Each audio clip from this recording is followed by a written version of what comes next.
आप सभी को धनंजय कुमार की ओर से हार्दिक नमस्ते और इस विशेष वीडियो में आपका हार्दिक स्वागत है जो हाउस ऑफ विजडम प्रज्ञालय के सभी प्रिय छात्रों और सम्मानित शिक्षकों के लिए विशेष रूप से बनाया गया है। तो आपने यह निश्चित रूप से महसूस किया होगा जैसे कि शिक्षकों ने और बाकी सभी ने, माता पिता, परिवार के सदस्यों और पूरी समाज ने भी यह महसूस किया है कि किसी न किसी तरह से नियमित स्कूल शिक्षा प्रणाली बच्चों के लिए लगातार एक कठिन और जटिल स्थान बनती जा रही है जो उनके विकास और सीखने की प्रक्रिया को प्रभावित कर रही है।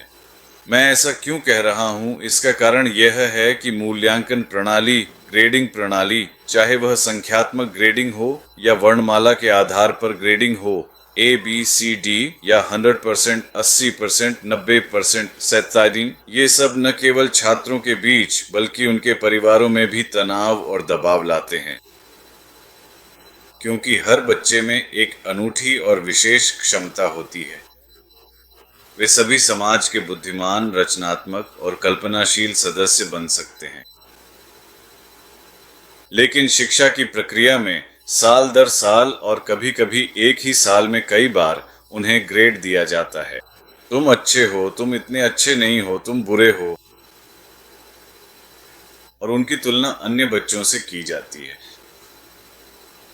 यह उनकी अनूठी प्रतिभा की अनदेखी और अनादर करता है। कुछ बच्चे कुछ विशेष विषयों में अधिक तेज और कुशल हो सकते हैं और अन्य विषयों में उनकी रुचि अपेक्षाकृत कम हो सकती है, जबकि अन्य बच्चे इसके बिल्कुल विपरीत अलग हो सकते हैं। इसलिए बच्चों की विशेष और अनूठी योग्यताएं और प्रतिभाएं अक्सर अनदेखी रह जाती हैं और सभी को एक ही कसौटी पर मापा जाता है। उन्हें दूसरों की तुलना में रैंक किया जाता है। तो मनोवैज्ञानिक रूप से क्या होता है? वे बच्चे जो उच्च अंक प्राप्त करते हैं, वे सोचते हैं कि वे अपने सभी सहपाठियों से अधिक बुद्धिमान और समझदार हैं। इसलिए उनमें एक अहंकार विकसित हो जाता है और कभी कभी यह एक झूठा अहंकार भी हो सकता है कि यह केवल एक संयोग था या घटनाओं का एक भाग्यशाली मेल था कि वे परीक्षा में कुछ याद रख पाए और अन्य बच्चों को उस बारे में निश्चित नहीं था, इसलिए उन्होंने गलती कर दी। इसलिए जो बच्चे अधिक अंक प्राप्त करते हैं उनमें अक्सर एक प्रकार की श्रेष्ठता की भावना आ जाती है जो उनके व्यवहार में भी दिख सकती है। और हर वह व्यक्ति जिसमें श्रेष्ठता की भावना है वह जरूरी नहीं कि वास्तव में श्रेष्ठ हो, लेकिन उनमें एक अहंकार विकसित हो जाता है कि देखो मैं सबसे बेहतर हूं, जो कि लंबे समय में उनके लिए हानिकारक साबित होगा। दूसरी ओर वे अन्य छात्र जो बहुत अच्छे अंक नहीं लाते, उनके साथ क्या होता है? वे बुरा महसूस करते हैं।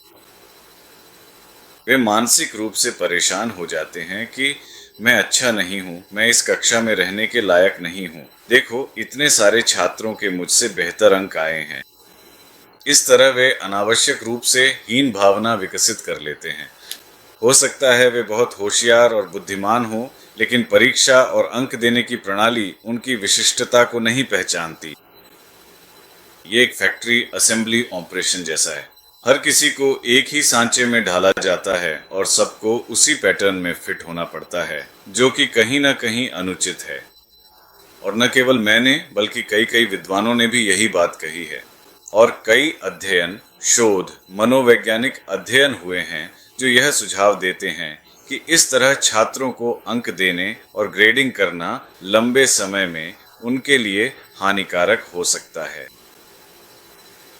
इसलिए ज्ञान की शिक्षा में, प्रज्ञालय की शिक्षा में मैं सुझाव देता हूं कि कृपया छात्रों को ग्रेड न करें, उन्हें रैंक न करें, यह न कहें कि तुम सबसे अच्छे हो, तुम सबसे खराब हो, और उनकी तुलना न करें। इसके बजाय कोशिश करें कि इन विशेष अनूठी प्रतिभाओं की पहचान करें, उन्हें खोजें और उन्हें आगे विकसित करने के लिए प्रोत्साहित करें। और अगर आपको कोई कमजोरी दिखाई देती है जो कि संभव है, तो उसे कक्षा में चर्चा न करें।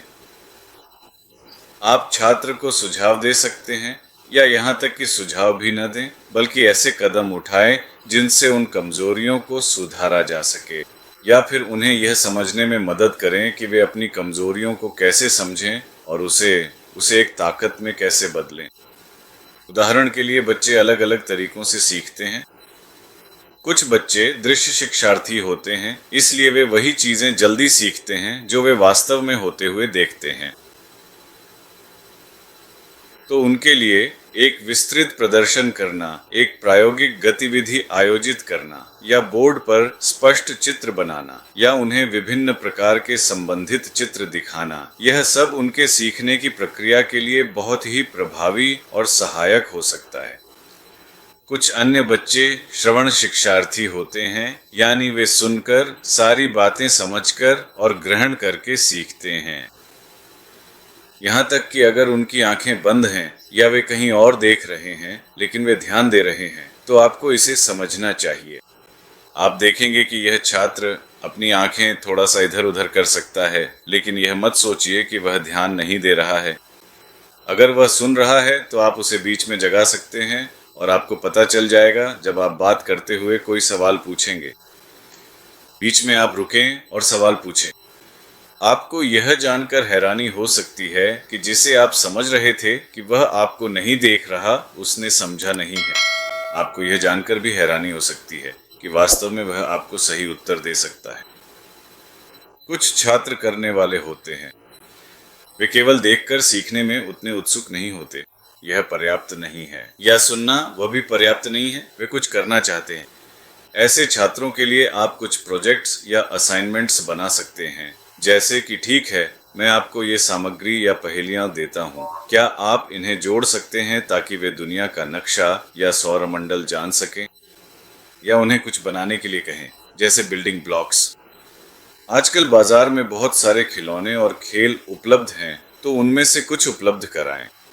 और हमने पिछले 1 साल या उससे अधिक समय में कई स्कूलों में ये उपलब्ध कराने की कोशिश की। तो ये भी सीखने का एक अच्छा तरीका है। अगर आप किसी छात्र में कोई कमजोरी पाते हैं जो लगातार बनी रहती है, बहुत ही व्यवस्थित है, वही गलती बार बार दोहराई जाती है, और छात्र वास्तव में यह नहीं समझ पाता कि कैसे सुधार करें, तो आप इस बारे में परिवार, माता पिता से चर्चा कर सकते हैं कि क्या घर पर कुछ ऐसा हो रहा है जो उन्हें परेशान कर रहा है और वे ध्यान केंद्रित नहीं कर पा रहे हैं, या परिवार का व्यवसाय या पेशा उसे हतोत्साहित कर रहा है या किसी और चीज के लिए प्रोत्साहित कर रहा है। तो जब आप संदर्भ को समझेंगे तो आप कारण जान पाएंगे और फिर आप कुछ उपाय, कुछ प्रेरणाएं, कुछ प्रोत्साहन खोज सकते हैं। तो इन कुछ सुझावों और टिप्स के साथ जो मेरे अपने अनुभव पर आधारित हैं, मुझे उम्मीद है कि मैंने कुछ बातें आप तक पहुंचाई हैं और आगे भी बहुत कुछ साझा करना बाकी है, और मैं आगे भी आपसे बात करने और कुछ नए विचार साझा करने की उत्सुकता से प्रतीक्षा कर रहा हूं।